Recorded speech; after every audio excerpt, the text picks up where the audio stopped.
My name's Aubrey De Grey. I'm a biomedical gerontologist based in Cambridge, and I'm the Chairman and Chief Science Officer of a foundation called the Methuselah Foundation. I'm interested in research to combat the process of aging in mammals and eventually in humans by biotechnological means. And I'm doing this because ultimately aging is very bad for you. It causes an immense amount of suffering, and of course it kills 100,000 people a day, which is twice as many as everything else that kills anyone, all added together. I think it's rather important to do this. I think that old people are people too, so the fact that aging only kills old people is not a reason not to be working on defeating it. We're interested not in slowing aging down, but in actually reversing it, turning back the biological clock. This is not science fiction. Even if I bring forward the defeat of aging by just one day, that's 100,000 lives that I've saved. It's just astronomical. Harvard has actually been able to reverse aging in mice using telomere lengthening technology. Once we are really truly repairing things as fast as they go wrong, game over. We will have the ability to live indefinitely. Curing aging is a race. The clock ticks once, telomerase pushes it back. Ticks again, telomerase pushes it back. If Bill gets to his goal, then our marriage is forever and ever and ever. Think about that one.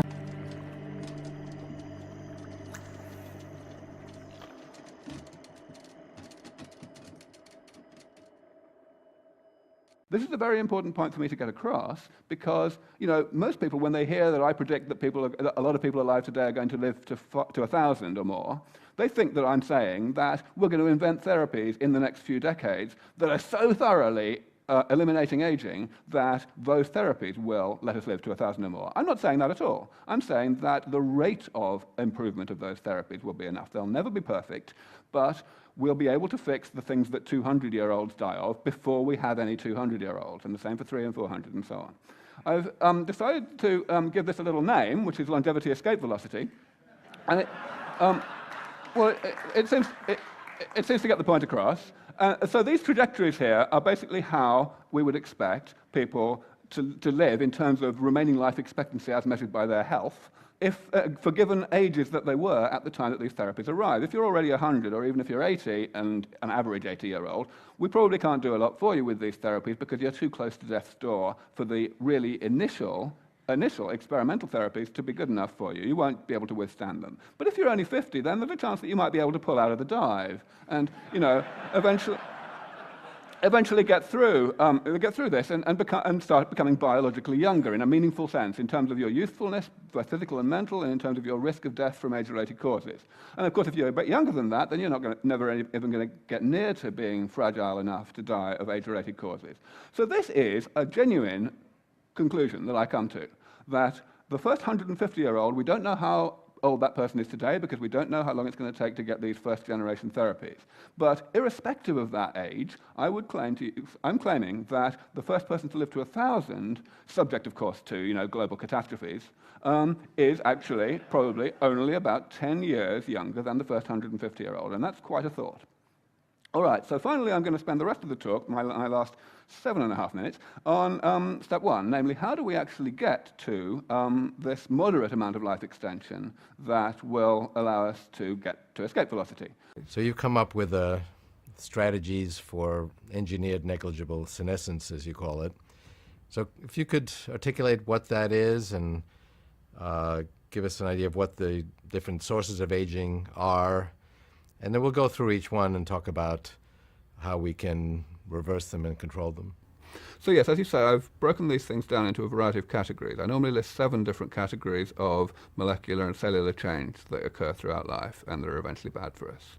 There's the loss of cells in various tissues that are not capable of replacing cells, or not at an adequate rate anyway.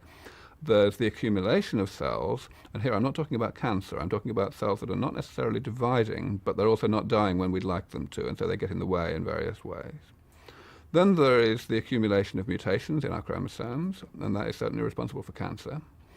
Then there are mutations in a special part of the cell called the mitochondrion, which is actually the only part of the cell other than our nucleus that has any DNA of its own. Number 5 is the accumulation of indigestible molecules of various sorts inside the cell, and that causes various problems like atherosclerosis. It's involved in all of the various types of neurodegeneration, for example. Then there's, again, indigestible molecules, but this time outside the cell, in the spaces between cells.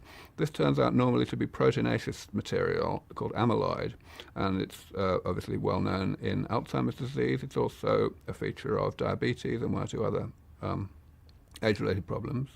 And then the final, 7th one, is again outside the cell. It's the accumulation of cross-links, of new chemical bonds between long-lived proteins that have not just a sort of garbage role, but actually a structural role. Things like the artery wall or the lens of the eye that need to be elastic in order to do their job, and that become less elastic as a result of these extra cross-links.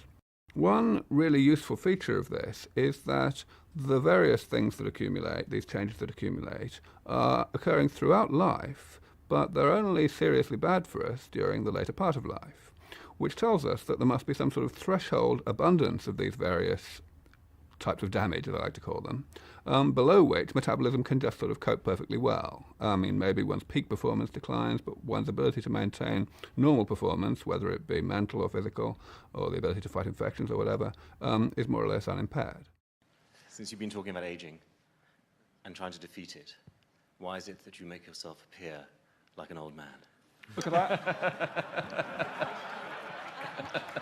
Because I am an old man. I am actually 158. It looks like the message is finally getting through. It looks like the tide may have turned, not with everybody, of course not, but with a critical mass of people with a sufficient mass of wealth and influence and such like, that we may see things getting progressively easier for this movement over the coming years and not harder.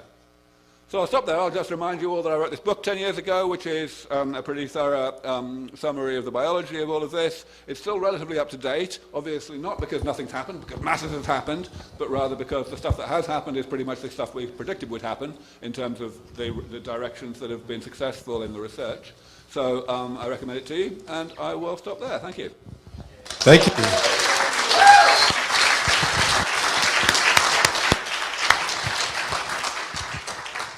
Thank you, Dr. De Grey.